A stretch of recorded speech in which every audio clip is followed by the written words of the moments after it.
우리는 지난 주일에 사도 요한이 소개하는 예수님의 모습을 살펴보았습니다.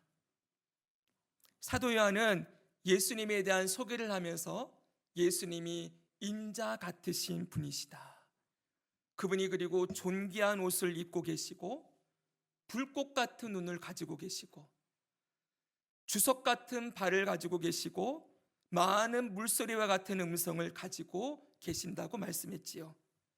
그리고 그 오른손에 7뼈를 가지고 계시고 그 입에서 좌우에 날성검이 나오고 그리고 그의 얼굴이 해같이 빛났다, 이렇게 예수님에 대한 소개를 했습니다.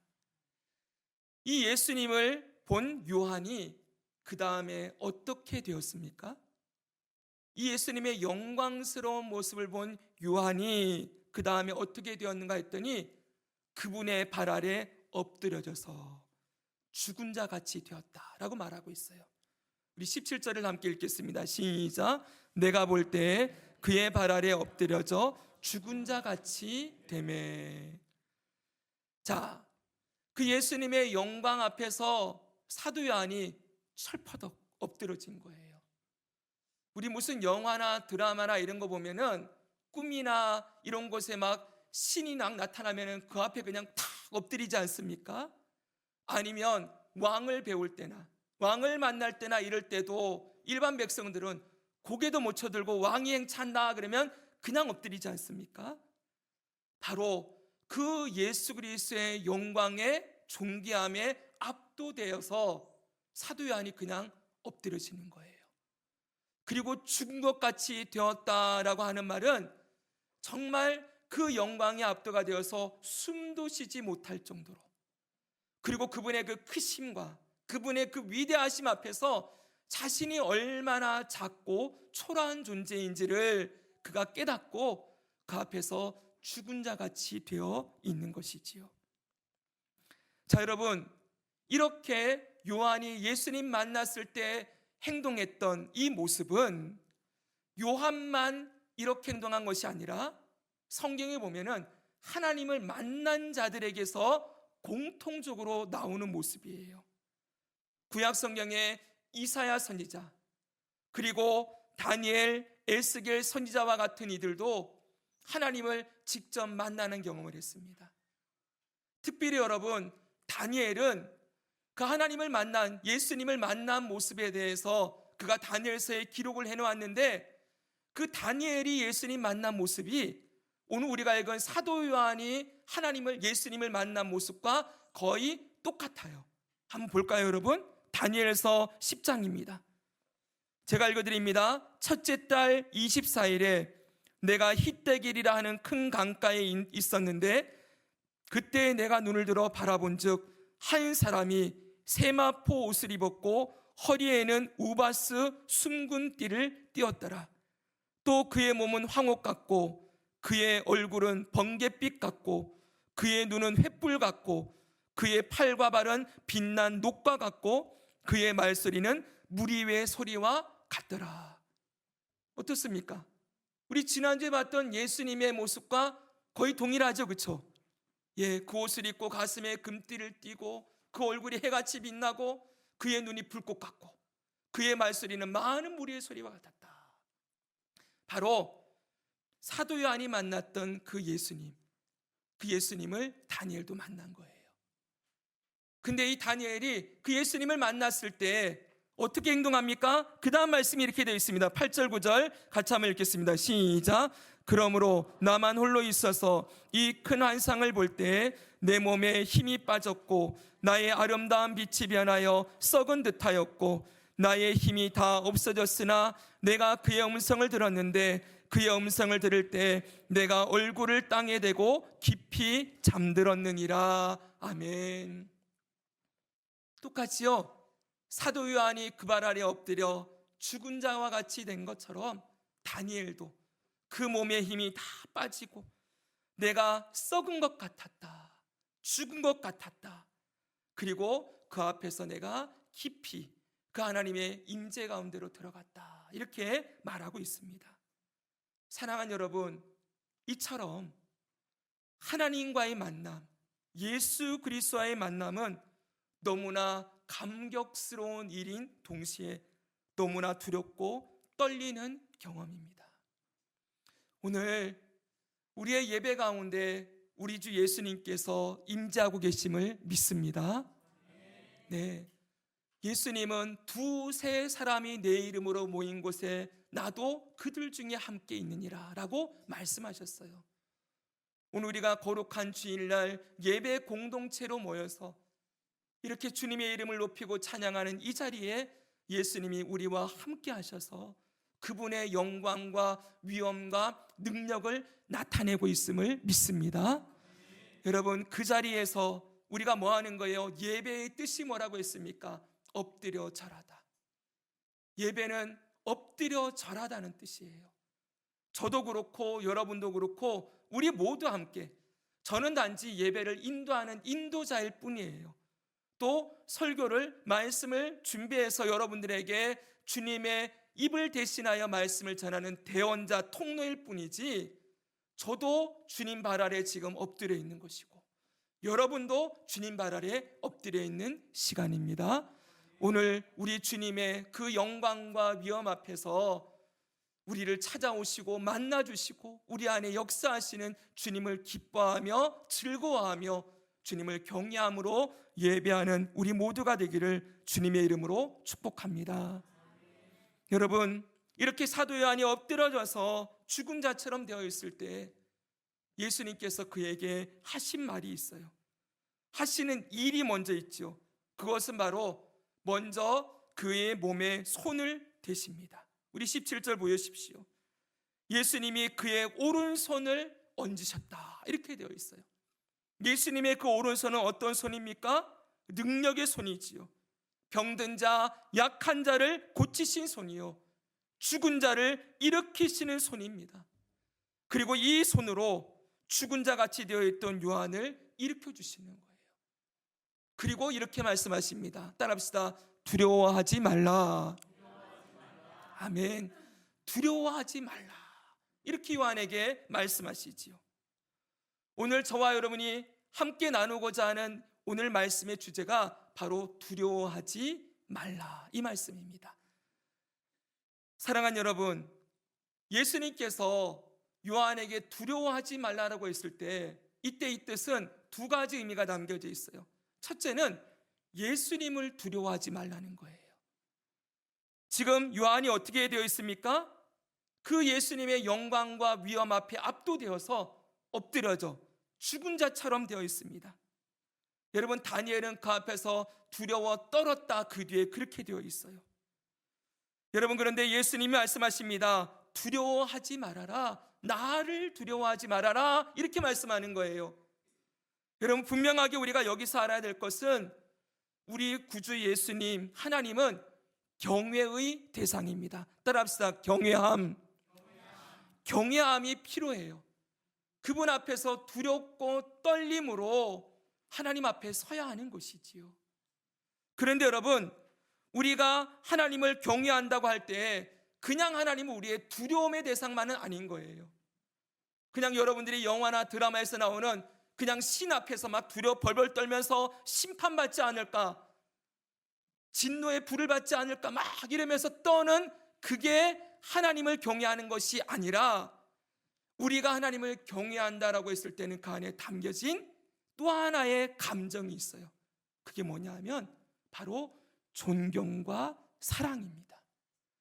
존경과 사랑이 담겨진 두려움, 이걸 경외라고 부르는 거예요.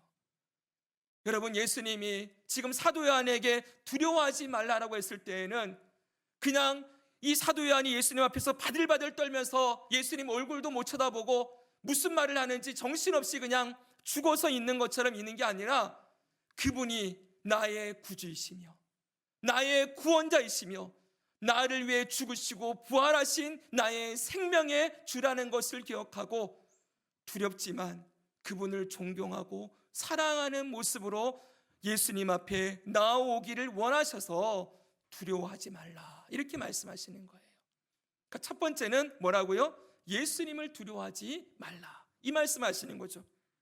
두 번째는 예수님을 두려워하지 말라고 하실 때 그 두 번째 의미는 바로 이 세상을 두려워하지 말라, 이렇게 말씀하신 것입니다. 여러분, 제가 설교를 준비하면서 이 두려워하지 말라, 두려워라는 단어로, 여러분 뭐 핸드폰에 성경 어플 있으시지요? 거기다가 두려워라고까지만 치고 검색을 했어요. 그랬더니 몇 번이 나오는지 아십니까? 두려워라는 이 구절이 구약 성경에만 300번 이상이 나와요. 신약 성경에 100번 정도가 나와요. 여러분, 신구약 성경에 두려워하지 말아라, 이런 말씀이 수없이 쏟아지고 있다는 거예요. 물론 내용을 보면 조금씩 차이가 있습니다. 근데 구약 성경의 대부분은 이 말씀이에요. 하나님의 자녀들을 향하여서, 백성들을 향하여서 어느 민족이나 어느 백성들도 두려워하지 말아라, 이렇게 말씀하시는 게 대부분이에요. 누구를 두려워하지 말라고요? 다른 이방 족속들을 두려워하지 말아라. 그리고 여러분, 오히려 이방 족속들이 너희를 두려워하게 될 것이다, 이렇게도 말씀하세요. 멋지죠 여러분? 네, 그들이 오히려 너희가 그들에게 두려움의 대상이 될 거라고 말씀하시는 거죠. 그리고 여러분, 신약 성경에서는 예수님이 이 말씀 정말 많이 하셨어요. 제자들에게 두려워하지 말아라. 사랑하는 여러분, 하나님께서 그의 자녀들에게, 우리 주 예수님께서 그의 백성들에게 정말 오늘도 해주고 싶은 이야기가 뭐라는 거예요? 내 자녀들아, 내 백성들아, 두려워하지 말아라, 이 말씀을 하고 싶어 한다는 거지요. 사랑하는 여러분, 여기 여러분들 대부분 자녀를 길러보셨지요? 이 자녀들에게 여러분들은 가장 해주고 싶은 이야기가 무엇입니까? 자녀들에게 가장 해주고 싶은 이야기, 사랑한다, 이 말 많이 해주고 싶으시지요? 많이 해주고 계십니까? 예, 해주시기 바랍니다. 그리고 또 여러분, 또 무슨 말 해주고 싶으세요? 저는 참 말을 못했던 것 같아요. 그러나 힘내라, 이 얘기를 참 많이 해주고 싶을 것 같습니다. 힘내라, 아빠 엄마가 있다, 쫄지 마라, 용기를 내라, 담대해라, 무슨 일이 있어도 아빠 엄마가 널 지켜줄 거야. 여러분, 아이는 내 뒤에 우리 아빠 엄마가 나를 붙들어주고 내게 힘을 주고, 무슨 일이 생기면 나를 위해 달려오고, 무슨 일이든지 나를 위해 무언가를 해줄 수 있는 것이라는 확실한 믿음만 있으면 이 아이들은 세상 어디다 내어놓아도 당당하고 담대하고 용감하게 살아가겠지요. 사랑하는 여러분, 하나님이 우리의 아버지가 되십니다. 예수님이 우리의 구주가 되세요. 여러분이 하나님이 우리를 구원해 놓고 우리를 절대로 이젠 내가 너를 구원해 놓았으니 이제 네 인생은 네 힘으로 살아라, 이렇게 말씀하시는 분이 절대 아니라는 거예요. 여러분, 우리는 죽을 때까지 하나님의 자녀로, 하나님의 보호와 하나님의 공급하심과 하나님의 힘주심을 경험하며 살아가는 삶으로 하나님이 우리를 불러주셨습니다.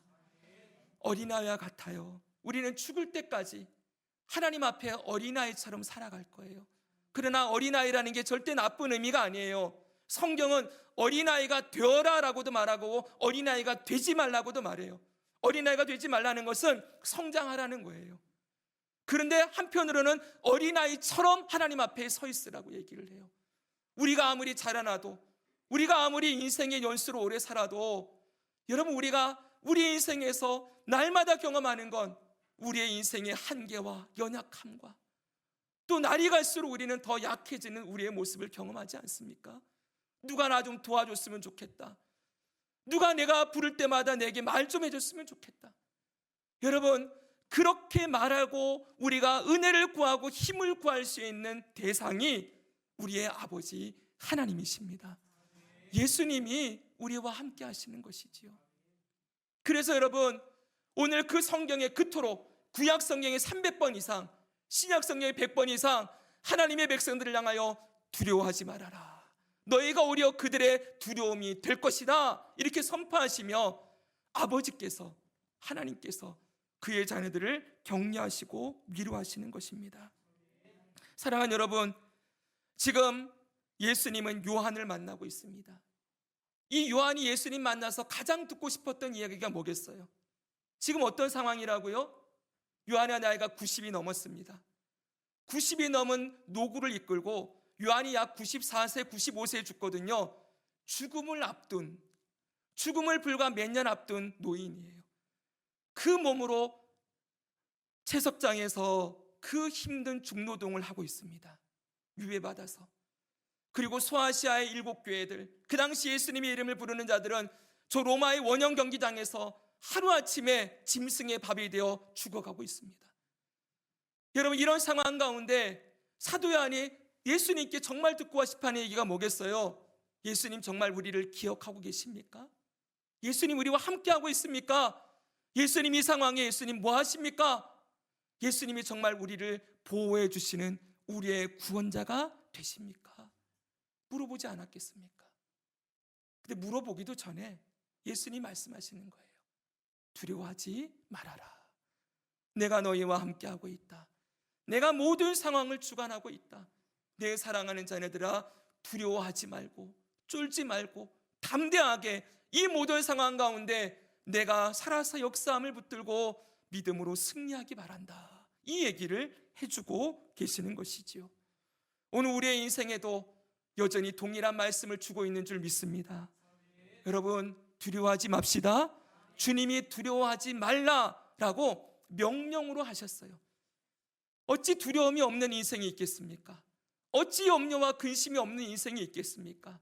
그러나 그럴 때 이 세상은 전부 지금은 염려해야 될 때다, 지금은 위기를 대비해야 될 때다, 지금은 모든 것이 무너질 때다, 다 무너지는 상황 가운데 각자 자기 살 길을 찾아야 된다라고 외치는 이 시대 가운데 우리가 눈을 들어서 보면 오늘도 여전히 온 땅에 많은 물소리와 같은 예수님의 그 음성이 하나님의 자녀들에게 들려지고 있는 거예요. 두려워하지 말라라는 말씀이 온 땅에 가득해요. 여러분, 그 소리를 귀를 열고 눈을 열고 마음을 열어서 날마다 듣고 살아가는 은혜를 누리시기를 축복합니다. 그럼 여러분, 오늘 예수님께서 이렇게 두려워하지 말라라고 말씀하신 이후에 그냥 두려워하지 말라 말하면 하고 끝내지 않았어요. 왜 두려워하지 말아야 되는지, 두려워하지 말아야 할 3가지 이유를 말씀해 주세요. 두려워하지 말아야 될 3가지 이유, 하나씩 잠깐 보겠습니다. 첫 번째는 바로 이것 때문입니다. 같이 읽으십시오. 시작.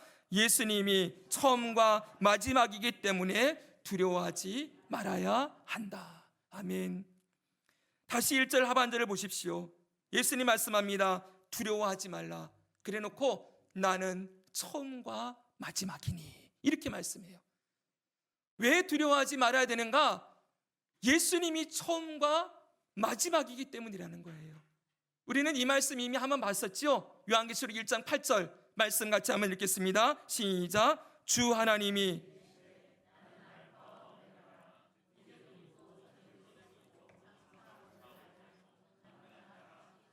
아멘. 성부 하나님께서 말씀하신 거예요. 나는 알파와 오메가다. 오늘 본문에서는 예수님이 뭐라고 얘기한다고요? 앞으로 넘겨주세요. 나는 처음과 마지막이니. 성부 하나님, 성자 예수님, 성령 하나님, 삼위일체 하나님이시지요. 모두 동일한 메시지를 던져요. 하나님은 처음과 마지막, 알파와 오메가다. 사랑하는 여러분, 바로 이 사실이 우리가 이 세상을 두려워하지 않을 수 있는 첫 번째 이유가 됩니다. 이 세상을 살아가면서 우리가 가장 두려울 때가 언제입니까? 아무것도 알지 못할 때, 아무것도 예측할 수 없을 때 가장 두렵지 않습니까? 만약 상상해 보십시오. 깜깜한 방 안에 여러분이 기절했다가 딱 일어났는데 깜깜한 방 안에 여러분 하나만 딱 놓여져 있는 거예요. 그때 여러분, 그 깜깜한 방 안에 홀로 남아있을 때 이 밀려오는 두려움과 공포는 이루 말할 수가 없겠지요. 아무리 두드려도 출구가 보이지 않아요. 빛도 한 점 없어요. 그 어두운 공간 안에서 여기가 어디인지, 또 왜 내가 여기 있는지, 앞으로 무슨 일이 일어날지 아무것도 모르는 상황. 여러분, 이 상황을 상상만 해도 끔찍하지 않습니까? 그런데 사실 여러분, 우리의 인생이 이와 같지 않습니까? 어디로부터 와서 어디로 가는지, 왜 내가 여기 있는지, 앞으로 내가 무엇을 해야 할지 모를 때들이 정말 많이 있지요. 그런데 여러분, 그렇게 힘든 상황에서 아무리 이 세상을 향하여 내가 어디로부터 왔으며 어디로 가야 하며 왜 있어야 되며 앞으로 무슨 일이 생길 것이며 내가 어느 방향을 위해서 가야 할지 아무리 물어보아도 그 질문에 바른 대답을 해줄 사람이 있습니까? 여러분, 이 세상에 수많은 매체들, 수많은 전문가들, 여러분, 이들이 여러분의 인생에, 아니면 이 세상이 돌아가는 모든 상황에 바른 해답과 방향을 제시해 줄 수 있습니까? 없지요, 여러분. 요즘 미국과 이란의 전쟁이 벌써 일주일을 넘어갑니다. 수많은 전문가들이 이렇다 저렇다, 앞으로 이렇게 될 거다. 근데 여러분, 어떤 분이 분명하게 얘기하더라고요. 저는 모르겠습니다, 그러더라고요. 그게 맞는 말이죠. 이게 한 달을 갈지, 세 달을 갈지, 1년을 갈지, 여러분, 이 위기가 언제까지 우리에게 계속 머물러 있을지 아무도 예측 못해요. 근데 여러분, 그래서 옛날에 제가 먼저 사과의 말씀을 드립니다. 설교 중에 이 가수의 이 가요를 얘기를 해서 죄송합니다. 근데 설교 준비하다가 떠올랐어요. 예전에 최희준이라는 가수가 하숙생이라는 노래를 불러서 큰 히트를 쳤어요. 여러분 다 아실 거예요. 자, 가사 보여주세요.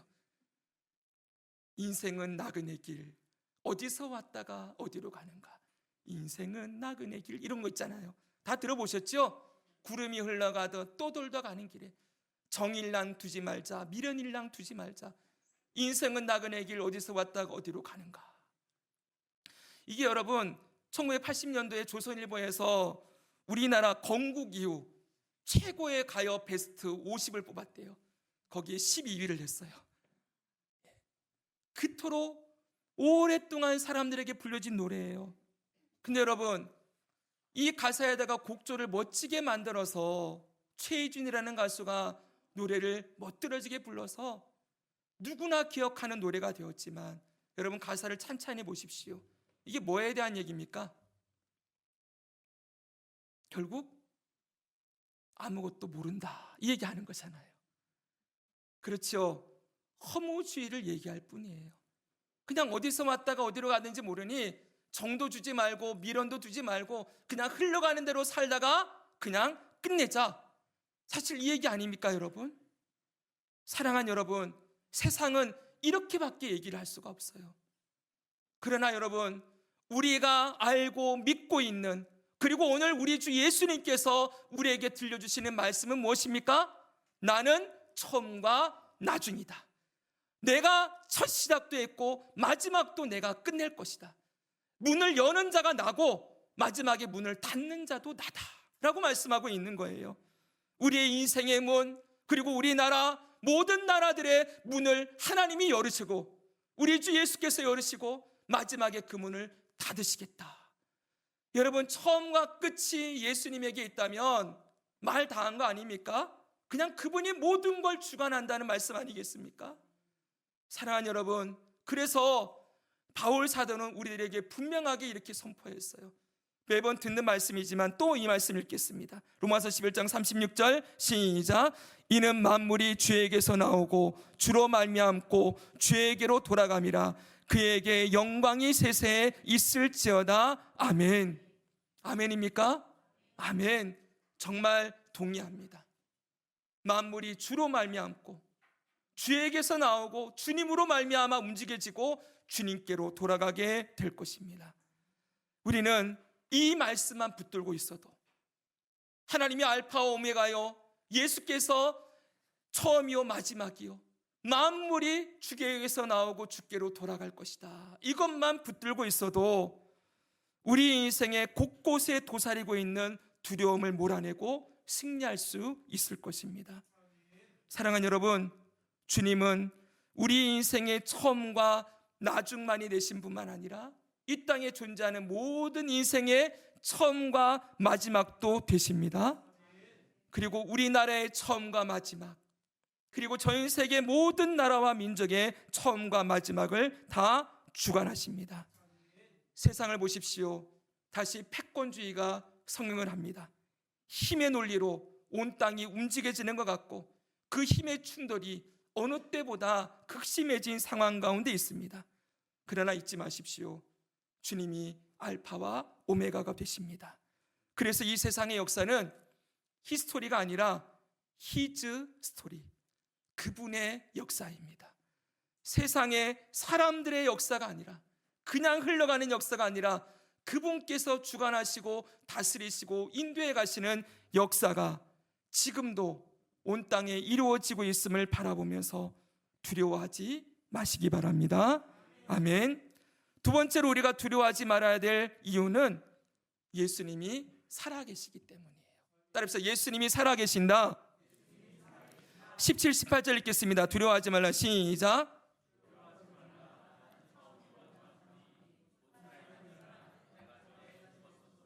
볼지어다 이새 세세토록 살아있어. 아멘. 예수님이 강조하는 건 내가 살아있다, 이 말씀이에요. 근데 예수님이 살아있기 이전에 한 번 있었던 일이 있습니다. 바로 죽었던 일이 있었습니다. 예수님이 죽으셨다 자신을 소개할 때 나는 죽었다가 살아있다, 그리고 나는 이제 다시 죽지 않고 세세토록 영원히 살아있는 존재다라고 선포하고 계세요. 사랑하는 여러분, 예수님이 이 땅에 사실 때 한 번 경험했던 그 죽음은 무엇을 위한 죽음이었습니까? 네, 바로 우리를 위한 속죄의 죽음이었습니다. 속죄의 죽음이라는 것은 그분이 우리를 사랑하시는 일에 자신의 생명을 내던졌다는 거예요. 맞죠, 여러분? 그분의 죽음은 속죄의 죽음이다. 이것을 다른 말로 바꾸면 사랑의 죽음이다 라고 말할 수 있지요. 예수님이 우리를 위해 죽으신 그 사랑의 죽음, 그 죽음으로 우리는 예수님의 생명을 얻어 오늘 이 자리에 있을 수 있습니다. 그리고 여러분, 예수님이 그냥 죽어 있는 분이 아니라 다시 사셨다고 말씀하고 있습니다. 여러분, 그러면 예수님이 다시 살아나서 하시는 일이 뭘까요? 우리를 위해 생명을 걸고 죽었던 예수님이 다시 살아나셔서도 무엇을 하고 계실까요? 정답은 하나죠. 사랑하는 일. 사랑 때문에 죽으셨으니 다시 살아나셔도 우리를 영원토록 사랑하시는 일, 이거 하시지 않겠습니까? 여러분, 예수님이 지금 살아있다라는 말은 예수님이 온 땅에 처음과 나중에 되셔서 온 땅을 주관한다는 의미뿐만이 아니고 우리를 영원히 사랑하신다라는 의미가 담겨져 있는 거예요. 왜요? 사랑 때문에 죽으신 분이 다시 살아났으니 이제 뭐 하시겠어요? 그 사랑을 끝까지 하시겠지요. 여러분, 그래서 성경은 우리를 향하여서 이 그리스도의 사랑이 영원히 끊어지지 않는다, 이렇게 말씀하고 있어요. 로마서 8장 35절, 38, 39절 너무 잘 아는 말씀이지요. 여러분, 이 말씀을 살아계신 우리 주 예수님이 지금도 하고 계시는 일이라는 관점으로 이 말씀을 한번 읽어보겠습니다. 시작. 누가 우리를 그리스도의 사랑에서 끊으리요? 환난이나 공고나 박해나 기근이나 적신이나 위험이나 칼이랴. 내가 확신하노니 사망이나 생명이나 천사들이나 권세자들이나 현재일이나 장래일이나 능력이나 높음이나 깊음이나 다른 어떤 피조물이라도 우리를 우리 주 그리스도 예수 안에 있는 하나님의 사랑에서 끊을 수 없으리라. 아멘. 할렐루야. 아멘. 우리는 이런 말씀을 읽을 때마다 찬양이 터져 나오죠. 할렐루야. 아멘입니다. 사랑하는 여러분, 끊을 수 없는 사랑으로 영원히 우리를 살아서 사랑해 주시는 분이 계시다. 여러분, 그것으로 우리가 두려워하지 않을 충분한 이유가 되지 않겠습니까? 그런데 여러분, 여기서 꼭 생각할 것이 있습니다. 예수님이 생명을 걸고 사랑해 주신 대상은 나만이 아니라는 사실이에요. 예수님은 나를 위해서만 죽으신 분이 아니시지요. 누구를 위해 죽으셨습니까?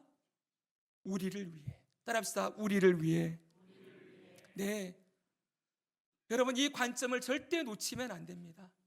나만 살아서 사랑해 주시는 대상으로 나만 하나님이 사랑해 주시는 게 아니고, 우리 옆에 보십시오. 옆에 계신 우리 지체들, 형제자매들 모두 끊을 수 없는 사랑으로 사랑하시는 대상임을 인정하십니까? 아멘. 한번 인사하겠습니다. 당신도 예수님의 끊을 수 없는 사랑을 받고 있습니다. 한번 인사하겠습니다. 아멘. 아멘. 얼마나 존귀한 존재들입니까? 그리고 여러분, 이렇게 우리를 구원하시는 예수님은 우리를 교회 공동체로 모이게 했어요. 그러므로 여러분, 이 땅에 세워진 모든 교회 공동체는 예수님이 끊을 수 없는 사랑으로 사랑하시는 공동체다라는 걸 잊지 마시기 바랍니다. 그래서 사도행전 20장 28절은 이렇게 얘기합니다. 교회를 따라 한번 읽읍시다. 시작. 하나님이 자기 피로 사신 교회. 아멘. 오늘날 많은 사람들이 이 땅의 교회의 위기를 이야기합니다. 내적으로나 외적으로나 교회가 많은 위기 가운데 놓여 있지요. 그리고 우리는 다음 주부터 이제 소아시아의 7교회 이야기를 볼 거예요.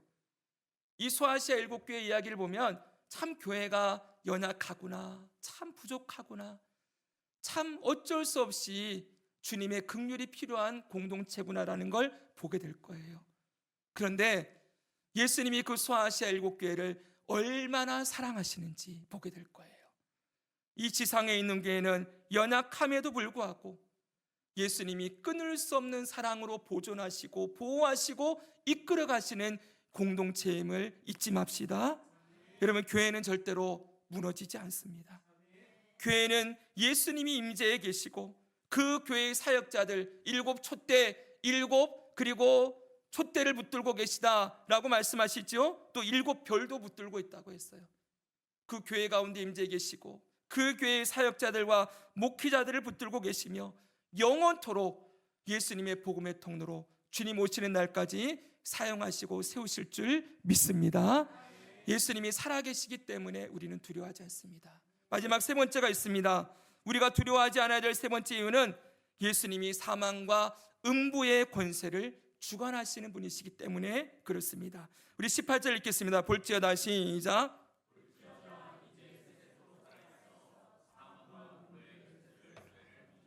아멘. 예수님이 살아계셔서 사망과 음부의 열쇠를 가졌다고 합니다. 사망은 말 그대로 죽음이고요, 음부는요 죽은 자들이 가는 처소예요. 보십시오. 예수님은 따라합시다. 죽음을 관장하시는 분이시다. 네, 우리의 죽음은 저 옥황상제나 저승사자가 관장하는 게 아니에요. 저승사자가 찾아와서 우리의 영혼을 거두는 게 아니지요. 예수님이 우리의 생명을 주관하시고 거두시는 분이에요. 그러므로 여러분, 예수님이 우리의 죽음을 주관하신다는 건 우리의 살아가는 모든 생명도 주관하시는 의미가 함께 담겨져 있지요. 여러분, 우리가 살아가는 모든 날들 우리의 코에 호흡이 계속되어지는 것, 이게 모두 예수님의 소관이라는 거예요. 우리의 인생과 살아가는 모든 날들은 예수님의 손 아래 놓여져 있습니다. 우리는 그냥 사는 게 아니에요. 운명을 따라서 죽을 때 그냥 죽는 게 아니고 죽는 그 순간까지 주님이 허락하신 시간, 예수님이 허락하신 시간을 살고 있습니다. 그러므로 이 귀한 시간을 헛되이 흘려보내지 마십시오. 그리고 이 땅에서 주님이 허락하신 시간이 다하면 주님이 우리를 부르시고 영원히 그분 곁에 우리를 두시고 살게 하실 것입니다. 그러므로 믿는 자에게 죽음은 두려움이 아니에요. 죽음은 주님과의 영원한 연합에 들어가는 통로일 뿐인 것이지요. 그렇기 때문에 두려워할 것이 없습니다. 사랑하는 여러분, 이렇게 살다 죽어도 괜찮습니다. 괜찮지 여러분? 네, 굳이 이 땅에 말하는 무병장수, 만사형통 이런 게 다 있어야, 그거 다 누리고 죽어야 좋은 게 아니에요. 여러분, 우리에게는 지난 금요일 월삭기도회에도 선포했었지만 영원한 기업이 있어요. 하나님의 나라의 영원한 기업을 물려받을 상속자로 우리를 부르셨대요. 그러니까 여러분, 이 땅에서 모두 누리지 않아도 괜찮습니다. 주님 부르시면 그 땅에서 영원한 영화와 복락을 누리게 될 줄 믿습니다. 그리고 여러분, 또 예수님 뭘 주관한대요? 음부도 주관하신대요. 여기 음부는 헬라어로 하데스예요. 하데스라는 말, 이 게임에 참 많이 나오거든요. 막 지옥 이런 곳 하데스라고 하거든요. 그게 전부 성경에서 나온 이야기예요. 이게 구약 성경에는 무덤, 땅 아래에 있는 세상, 그런데 신약 성경에는 불신자들이 심판대까지 머무는 장소, 이게 바로 음부 하데스예요. 여러분, 불신자들이 가는 곳이 음부면은 믿는 저와 여러분은 어디를 갑니까? 죽으면? 낙원이요. 따라합시다. 낙원. 네, 이 낙원은 천국의 앞마당이고요, 음부는 지옥의 앞마당이에요. 쉽죠 여러분? 네, 그럼 천국은 언제 들어갑니까? 굳이 나누면 예수님이 이 땅에 오시면, 우리가 부활하여서 신령한 몸으로 부활해서 영원한 천국, 하나님의 나라, 이걸 새하늘과 새 땅이라 그래요. 우리 요한계시록 끝에 가면 배울 거예요. 그 새하늘과 새 땅에 영원히 들어가게 될 거예요. 그러니까 지금은 우리의 영혼이 예수님이 계신 낙원, 거기도 천국이라고 말할 수 있죠. 하나님이 계신 곳이니까 거기에 가 있는 거예요. 근데 불신자들의 죽은 영혼 어디 간다고요? 음부에 들어간다고요. 보십시오 여러분, 예수님은 지금 그냥 놀고 계시는 것이 아닙니다. 영원토록 살아계셔서 인생의 생사를 주관하시고 생명과 죽음을 주관하시고 악인들과 죄인들을 위한 음부를 준비해 놓으시고 거기에 그들을 보내시는 분이시다라고 말씀하고 있습니다. 생각해 보십시오.